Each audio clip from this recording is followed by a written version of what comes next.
السلام علیکم دوستوں، امید ہے آپ سب خیریت سے ہوگے۔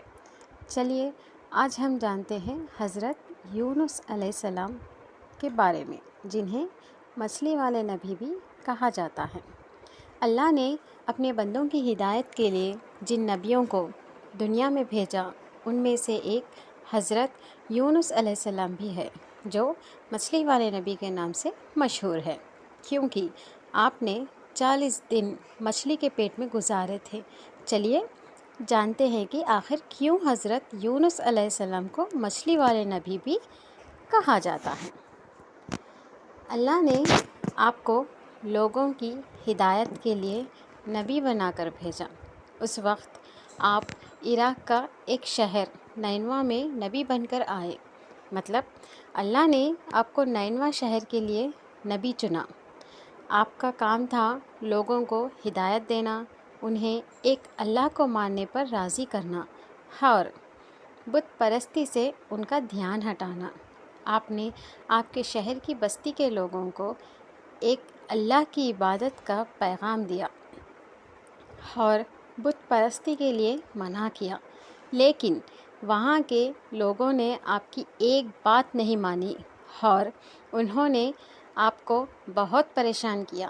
نتیجتاً انہوں نے اپنا شہر چھوڑنے کا فیصلہ کر لیا اور لوگوں کو بولا کہ میں یہاں سے جا رہا ہوں، لیکن اگر تم نے بت پرستی کو نہیں چھوڑا تو بہت جلد اس شہر پر اللہ کا بہت بڑا عذاب آئے گا۔ یہ کہہ کر آپ یعنی حضرت یونس علیہ السلام وہاں سے چلے گئے اور دوسرے دیش جانے کے لیے کشتی پر سوار ہو گئے، لیکن کشتی کچھ دیر بعد بیچ ندی میں پہنچی تو ڈوبنے لگی۔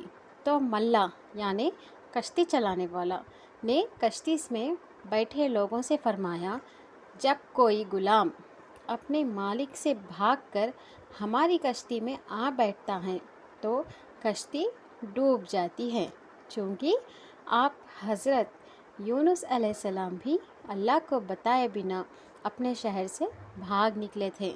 ملا کے مطابق آج بھی کچھ ایسا ہی معلوم ہو رہا ہے۔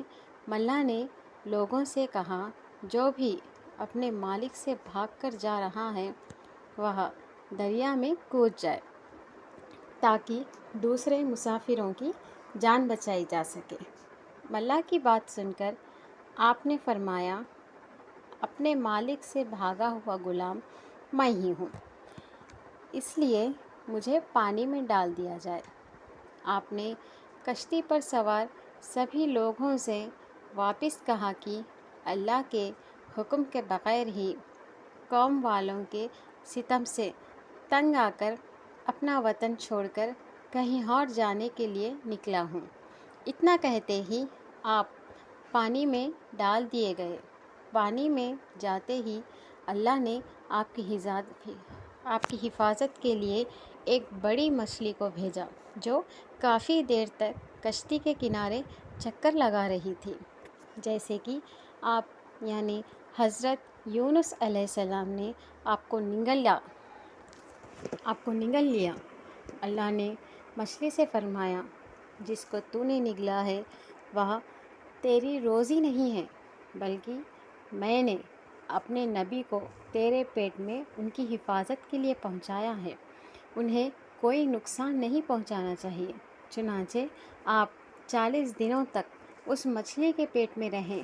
اللہ مچھلی کا پیٹ اس طرح کانچ کی طرح صاف کر دیا تھا کہ آپ مچھلی کے پیٹ میں رہتے ہوئے بھی سمندر کے اندر کی ہر چیز دیکھتے اور اللہ کی تسبیح بیان فرماتے رہیں۔ آپ مچھلی کے پیٹ میں رہتے ہوئے لا الہ الا انت سبحانک انی کنت من الظالمین پڑھتے رہیں۔ اس تسبیح کی برکت سے اللہ کریم نے آپ کی ساری مشکل آسان فرما دی۔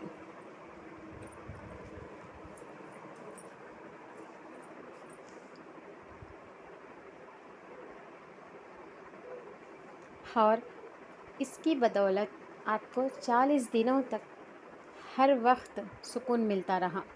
پھر